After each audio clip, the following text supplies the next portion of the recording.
Sakina is there. She's at the Cape Town International Convention Centre. Lots of guests joining her. SK, how are you doing? Good morning to you.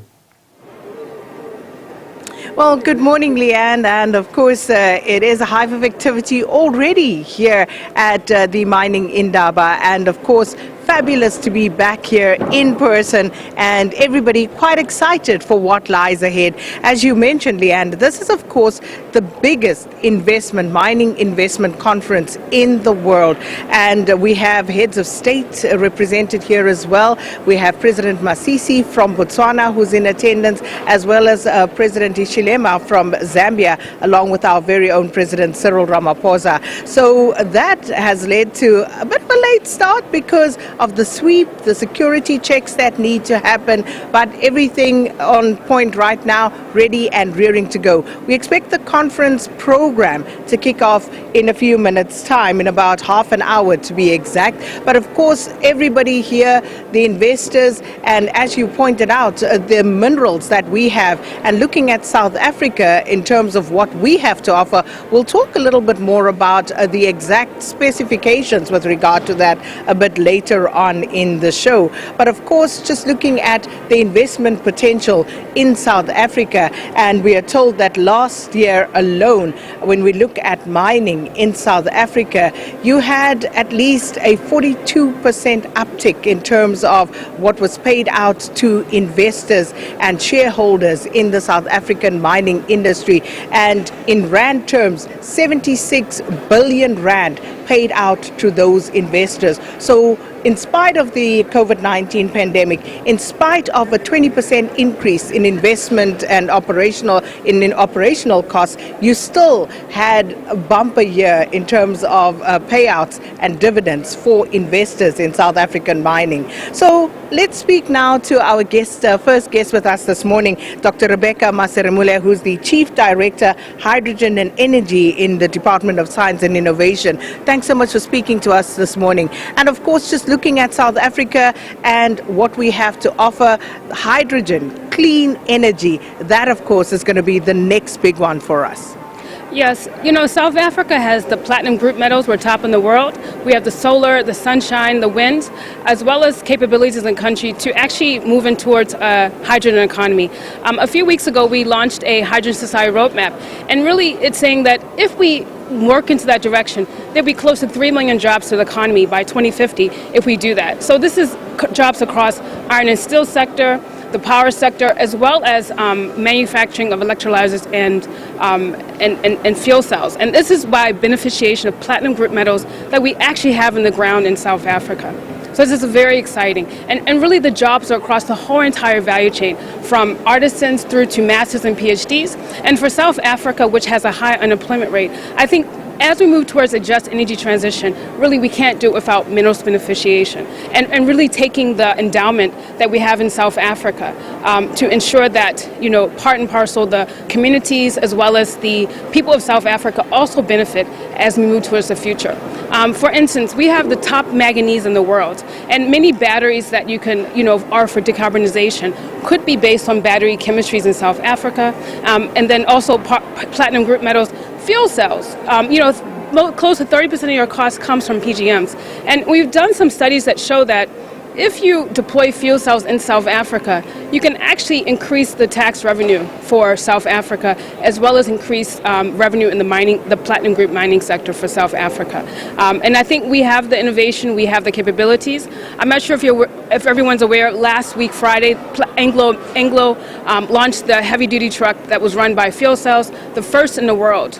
So with this momentum, I think today's Mining Indaba is really critical around partnerships, international partnerships, regional partnerships, to ensure that as we move towards a more decarbonized future, that the mining sector is part and parcel of that.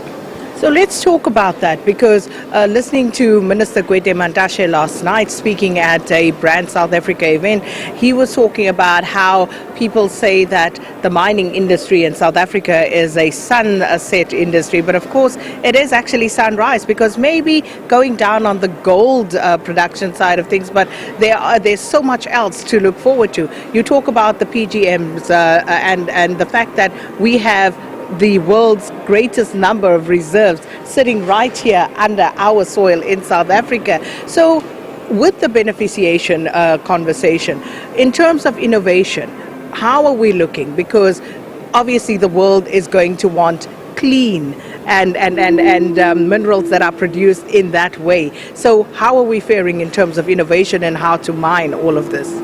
You know, as the world moves toward what we call a net zero economy, batteries, solar, wind technologies, fuel cell technologies will be critical towards that.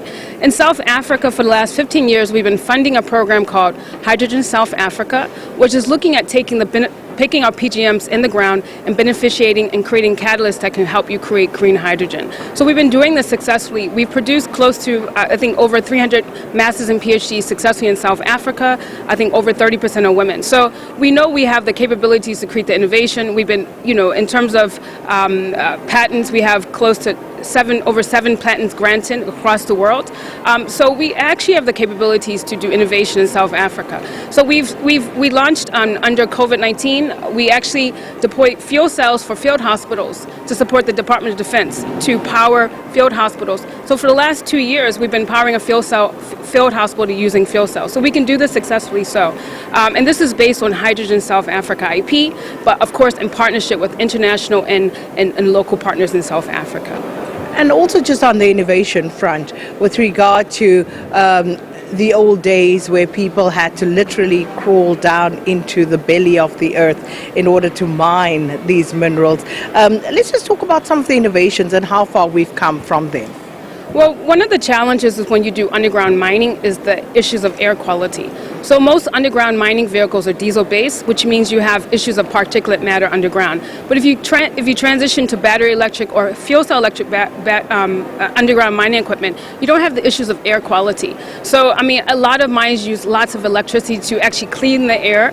But if you transition, again, you'll improve the livelihoods of your workers because they'll be working in a cleaner environment, but also you reduce your electricity cost because you won't have to clean the air quality in these underground mines. So it's a much better, and also from a safety point of view, it's also much more a much better move towards hydrogen for underground. And this is probably not necessarily hydrogen as a gas, but either hydrogen in the form of liquid organic hydrogen carrier, which actually has the same similar logistics to a diesel-based system.